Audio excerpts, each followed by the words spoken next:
How could that happen so quickly? He's recently said open contact is about to happen within the next 5 years. One of the things of the necessity of a channel is that from the evolution of consciousness of a being like Bashar, let's say, is that they necessarily would not use language to communicate. Is that true? They have an ancient language, but they no longer really use it because they're telepathically bonded. They understand what each other is about. They connect very directly with each other in a lot of ways. It doesn't mean they lose their individuality, but they understand the whole system. Can you explain this ancient language? Because when so the experience we mentioned earlier where the 3 cloaked beings appeared, so I got so scared that I felt like I was dying. I started panicking. I went into full fight or flight, and I was That's what we talked about. Yeah. pulling the ripcord to get out. Yeah. And it was like I was yelling SOS, I need this to stop. And it's like I was pulled into the passenger seat as you explained it. And my body was then taken over, and I started doing these hand motions and speaking in. Same thing happened to me during that. We both were speaking in what I would have defined as tongues. It was like a light language, this clicking. Your body was not taken over. No. You matched their frequency. Yes. Oh, okay. And it seemed that the light language or whatever was being spoken and the hand motions were matching the frequency. Yeah, light language is the precursor to full channeling. It's the energy of the information without the translation.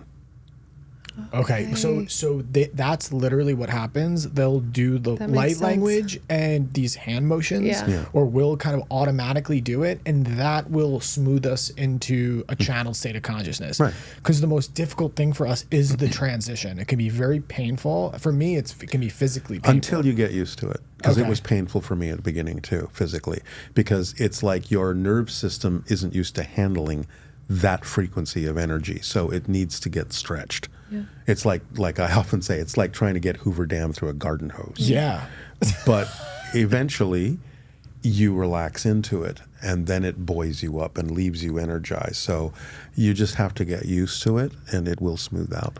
There's something very interesting with, because when I've personally worked with DMT before, it always like pulls me in and does these weird hand things, and my body's just moving, and then it stops. It won't do it again, but it literally opens up clear communication. And so I've come to realize that's it's opening something. Yeah, I mean, you see when I'm channeling, even, Bashar will do things with my hands. My teeth will sometimes do this. He's saying your body is picking up on different aspects of the communication and trying to translate it. But it's not with words. It's something else that's going on. There are other aspects. It's letting people know there are other levels to the communication that are not being translated into words. And literally with regard to Bashar, sometimes he's saying that when that happens, it's my body picking up on the fact that he's talking to somebody else. Oh my gosh. It's not for you. It's for something else.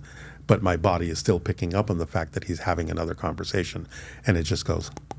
Oh my God. Like he's talking, but he's not talking to you. You were doing that walking into the studio to sit down. Is that what you think was happening? Sometimes I'm getting more and more and more connected to him. Oh, I'm sure. And becoming more, and I've been doing this for 40 years, and becoming a little bit more like my version of him. Yeah. So sometimes I will pick up on the same kind of energies.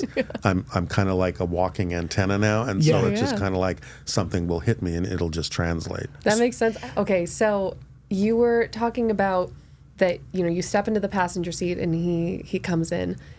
And so I kind of want to know both ways. Have you ever been able to peer into his world by being in that connection with him? All the time. I mean, when he's channeling through me, I see and feel what he's seeing and feeling. If he's describing his planet, I can see it. If he's describing a situation, I can feel it. I can feel the way he feels.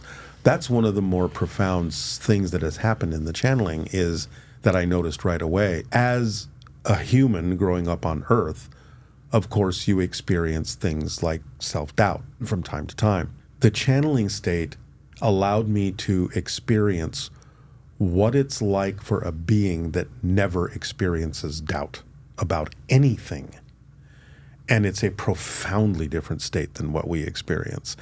the level of conviction in their reality is beyond description. It's just, they just know what they know. And there is no, I wonder if, no. They are not giving us a philosophy. They are describing what they see, and they can see the structure of existence. So it's not like he's saying, this is a good philosophy for you to follow. He's saying, this is the way things work. Yeah. If you understand, just like I'm describing a machine to you, if you understand how it works, you can operate it properly. 100%. If you don't, maybe it'll operate, but you might injure yourself. Right. We're not, and that's the thing with us, is we don't pull from scripture or anything. We pull from the direct experience because that's what we know. Right. Exactly. It's not on the level of narrative or something we read or something we heard. It's experience because we can at least work from a knowingness out. Right. And so much of what you're saying, we know to be true because what we've experienced. Right. Exactly. And when you experience it, it becomes part of you. And that's what he's giving us is, I'm, again, not telling you something that I think might work. I'm telling you something I know works because I've experienced it. It's my reality, and you can be your reality because this is how reality works. Right. And so you're giving so much context to what we're going through. It's making me emotional. But because, so with the matching of the frequency with the light language and the hand motions, where I then became, and I was in the back seat watching this happen, and I didn't understand. It didn't make sense what was being said. It was in another language, but I knew the impression of what was going on, and I was put before what I would only describe as a soul council. Yes. And I was speaking different languages. They were going through our past lives, and they were talking about problems we were having in our relationship at the time. Well, we all have teams. We all have counsels. Okay. See, again, that's what I said before. When you plan out your life path, you don't do it alone. You do it with your soul family. You do it with your friends because it's an agreement with everyone, not just you. It's an agreement with everyone. We're all interconnected in our life path agreements. So it has to be synchronized.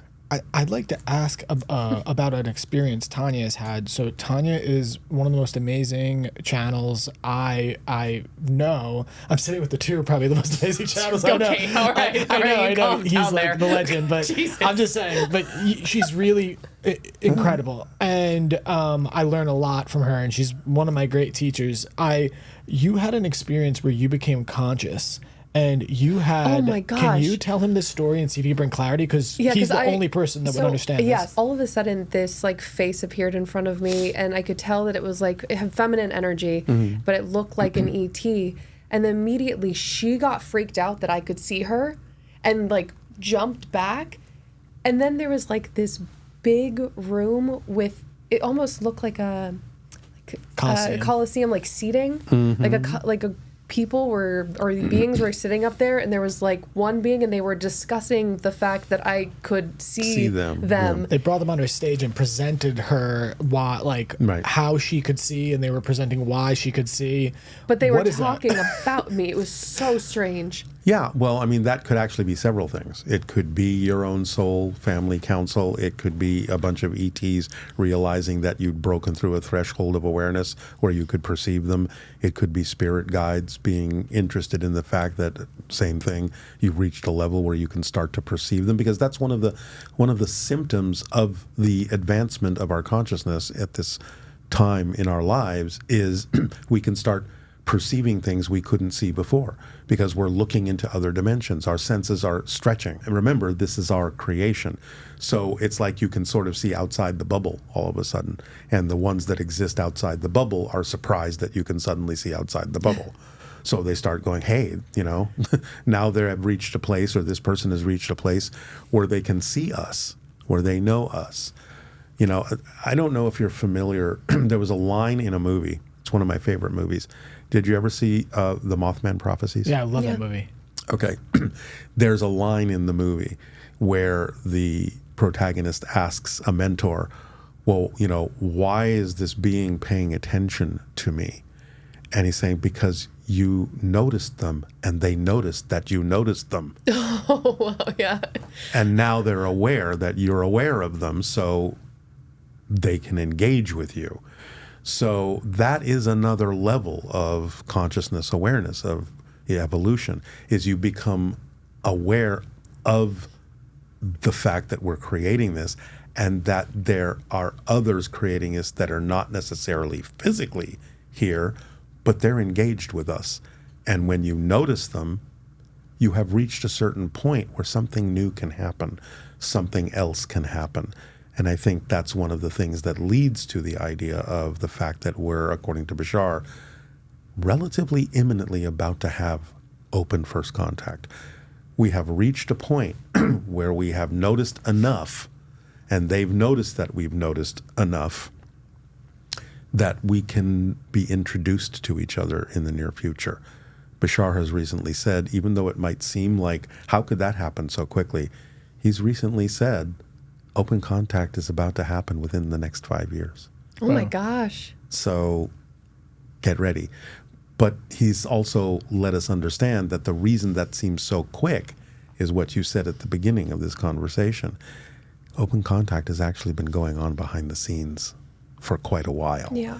So the idea of a public introduction that extraterrestrials are actually here is just the very end tip of something that's been happening and growing and building and evolving for quite a while.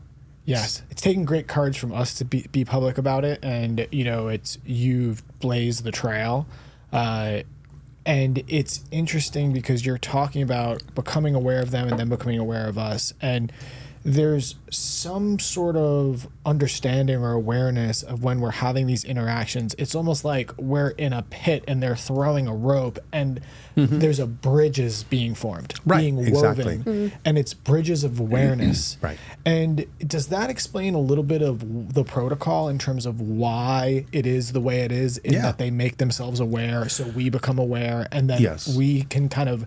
They've said to us multiple times, we're merging the worlds. Yeah. And I don't know what that means. Like, what worlds? Like, their world and ours? Dimensions? Yes. Merging the dimensions. Yes, because, again, remember, it's all different parallel realities, and you have to create a parallel reality that contains both realities. That's another parallel reality. So it's a blending of two different parallel realities that creates a unique third reality in which what was separate can now interact.